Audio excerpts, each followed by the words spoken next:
नमस्कार दोस्तों। जय हिंद क्लासेस में मैं शीलेंद्र कुमार आपका हार्दिक स्वागत करता हूं। जैसा कि इससे पहले वाली वीडियो में मैंने तुम लोगों को प्रथम यानी शून्य कोटि की अपक्रिया के बारे में बताया था, उसका वेग व्यंजक किस प्रकार से निकालते हैं।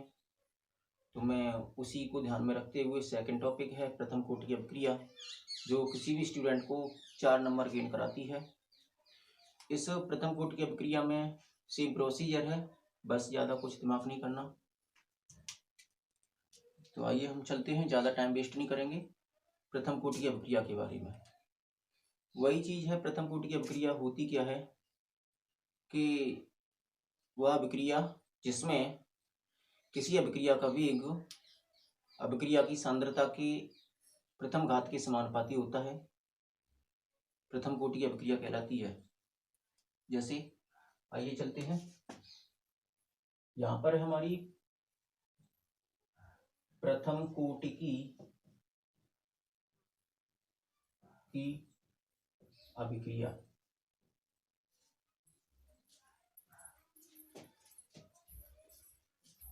वह अभिक्रिया जिसमें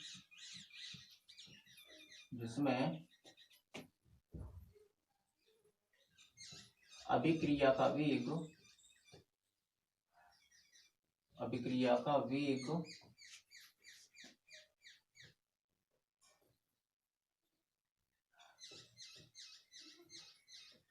अभिकारक की सांद्रता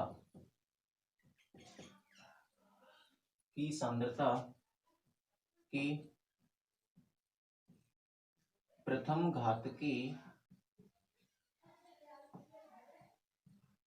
समानुपाती होता है।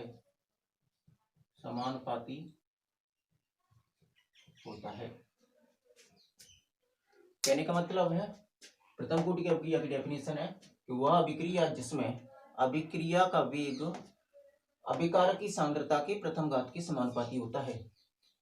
इसमें जैसे पता है तुम्हें कि किसी भी अभिक्रिया को कंप्लीट करने के लिए अभिकारक की जरूरत पड़ती है, और जितनी ज़्यादा अभिकारक मिलाएंगे उतनी जल्दी से अभिक्रिया होगी, और जितनी कम अभिक्रिया में अभिकारक की मात्रा होगी उतना ही जल्दी सी यानी देर से हमारी अभिक्रिया कंप्लीट होगी। तो कह सकते हैं कि कोई भी अभिक्रिया कंप्लीट होने के लिए अभिकारक पर निर्भर करती है और तभी उसका वेग बढ़ता है। तो यहाँ पर हम बोल सकते हैं, इसमें कोई भी अभिक्रिया है, ये ए डैश पी, ये हमारा अभिकारक है और ये हमारा उत्पाद। जितनी ज्यादा अभिकारक मिलाएंगे उतनी ज्यादा अभिक्रिया जल्दी होगी और उत्पाद प्राप्त होगा। इसमें यही तो है, इसमें अभिकारक है, अभिकारक की सांद्रता की प्रथम घात के समानुपाती होता है। तब यहाँ पर क्या अभिक्रिया का वेग होगा, यानी dx upon dt is proportional a। यहाँ पर है dx अपॉन dt अभिक्रिया का वेग, और a है हमारा सांद्रता यानी अभिकारक की सांद्रता। तो ये प्रथम घात के समानुपाती है। प्रथम घात के लगा दी मैंने, शून्य घात के समानुपाती होता तो शून्य लगा देते, ये प्रथम घात के समानुपाती तो प्रथम घात लगा दी। तो कह सकते हैं वेग जो dx अपॉन dt है, ये वेग है, ये वेग सांद्रता पर निर्भर करता है, अर्थात समानुपाती। जैसे जैसे ये सांद्रता बढ़ेगी वैसे वैसे ये अभिकारक यानी वेग बढ़ेगा, वैसे वैसे ही अगर ये सांद्रता घटेगी तो वेग भी घटेगा। तो यहाँ पर अब कर सकते हैं dx अपॉन dt बराबर, क्योंकि ये साइन हटाओगे तो बराबर आएगा और ये कांस्टेंट आएगा जिसे नियतांक कहते हैं। तो k बात वन लगा दो। तो dx अपॉन dt बराबर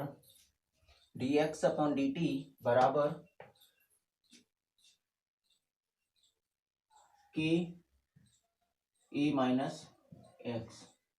क्योंकि a माइनस एक्स आया है कि t समय पश्चात जो अभिकारक है वो a माइनस एक्स हो जाएगा। t समय बाद यानी t समय बाद टी समय बाद अभिकारक का सांद्रण बराबर, यानी टी समय बाद अभिकारक का सांद्रण होगा, वो होगा तुम्हारा ए माइनस एक्स। इसको तुम देख सकते हो, इसी ए माइनस एक्स को मैंने यहां पर लगा दिया है। चलो इसको बिगाड़ देते हैं, पता चल गया ए माइनस एक्स कैसे आया है। अब ये ए माइनस एक्स कर दिया है, तो dx upon dt, dx upon dt बराबर, यानी dx अपॉन dt कर सकते हो, कोई दिक्कत नहीं है, यहाँ पर ऐसे भी कर सकते हो। dx upon a minus x बराबर k dt, ये समीकरण नंबर 1 मान लिया हमने। इक्वेशन नंबर फर्स्ट डाल दी, क्योंकि ये जैसे पक्षांतर करोगे ये नीचे आ जाएगा और dt k के साथ मिक्स हो गया। अब इसी को हमने कर लिया है dx अपॉन, इतना करने के बाद समाकलन लेना चाहते, समाकलन ले लो, समाकलन लेते हैं, यानी समाकलन लेने पर, चलो मैं कलर चेंज कर ले रहा हूं,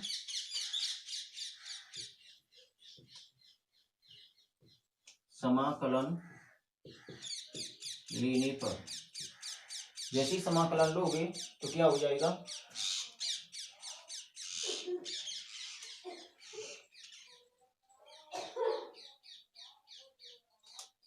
एक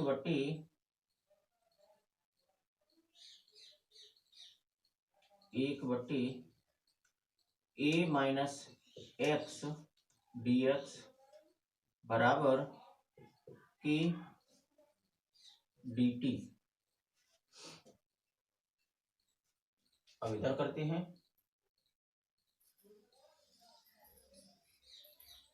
a minus X D X के D T, A minus X D D T, यानी यहाँ पर जैसे यहाँ पर ये सिंबल लग गया है समाकलन का, अब इस सिंबल को हटाओ, तो हमने कर दिया minus log E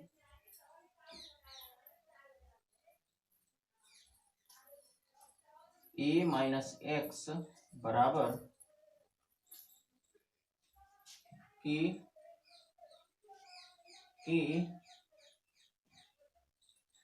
T plus सी। इसको समीकरण नंबर 2 डाल दो, इसको समीकरण नंबर 2 डाल दिया। चलो जैसे इतना करने के बाद क्या करोगे, t बराबर यानी x बराबर 0, तो t बराबर भी 0 होगा। अगर x बराबर 0 है तो t बराबर भी 0 होगा, तो ये वाली वैल्यू इसमें लगा दो, तो यहां हो जाएगा माइनस लॉग a बराबर c, माइनस लॉग a बराबर c, क्योंकि इस x की वैल्यू 0 लगाओगे तो ये x का मान 0 हो जाएगा और a बचेगा, a लगा दिया है, बराबर में t का मान भी 0 है। t में अगर मल्टीप्लाई करोगे ये 0 का, यानी t की वैल्यू 0 लगाने के बाद मल्टीप्लाई किसी में अगर 0 का होता है तो वो वैल्यू 0 बन जाती है, और प्लस में c है तो मैंने डायरेक्ट 0 करने के बाद प्लस में c कर दिया, तो यहाँ पर c हो गया। ये जो c की वैल्यू है इसको समीकरण 2 में लगा दो, यानी c का मान, कलर चेंज करते हैं, c का मान समीकरण 2 में रखने पर, समीकरण 2 में रखने पर, अब यहां पर कर सकते हो, ये c का मान यहां पर लगा दो, तो माइनस लॉग ई ए माइनस एक्स बराबर के टी माइनस लॉग ए, यानी इस की वैल्यू हमने उसमें लगा दी है, और लगाने के बाद जैसे ही करोगे के टी माइनस लॉग ए हो गया है। अब इस लॉग के टी माइनस लॉग ए हो गया है। अब इस के टी की वैल्यू इधर ले आओ, तो के टी बराबर ये वाली इधर इधर आ जाएगी, तो यहाँ हो गया लॉग ए माइनस लॉग ई ए माइनस एक्स। इतना करने के बाद अब तुम्हें पता है कि के बराबर यानी के टी बराबर भी करना चाहते हो कोई दिक्कत नहीं, के बराबर करना चाहते हो फिर भी कोई दिक्कत नहीं है। के टी बराबर log A upon A minus x, क्योंकि ये तुमने सुना है log N minus log M बराबर होता है एन अपॉन एम। इसी फॉर्म में हमने इसको यहाँ लगा दिया है, क्योंकि ए कहीं मान लगा दिया एन में और ये एम है ए माइनस एक्स है, अपॉन में लगा दिया इसी फॉर्म के अनुसार देखते हुए। तो यहाँ पर हमने मान दिया। तो जैसे यहाँ पर के की वैल्यू निकालोगे तो के बराबर 1/t यानी 1/t log A upon A minus x. इतना करना चाहो कर सकते हो, लेकिन लॉग 10 के रूप में लिखना चाहो, लॉगरिथम 10 के रूप में लिखना चाहते हो तो वो लिख सकते हो के बराबर 2.303 upon T log A upon A minus x. यही हमारा है बेस,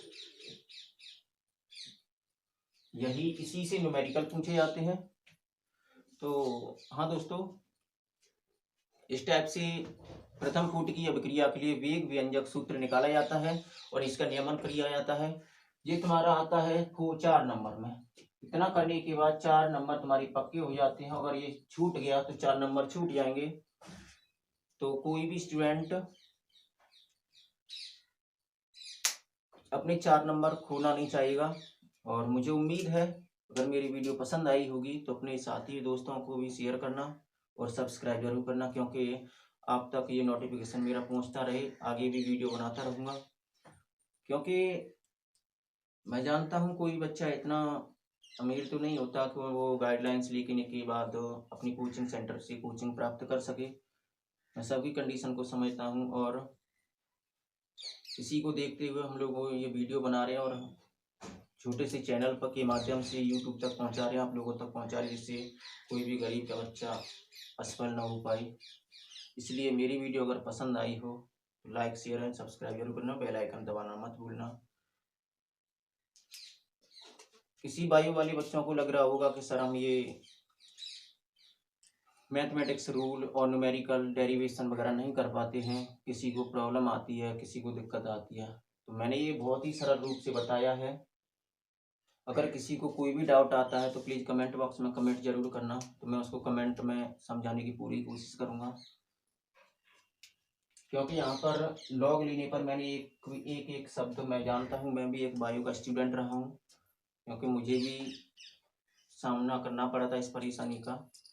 तो मैं नहीं चाहता कि मेरी तरह कोई भी हो। और अगर रिवीजन करते हैं किसी का तो कोई भी असफलता हासिल नहीं होती है, रिवीजन करने से ही सक्सेस होता है।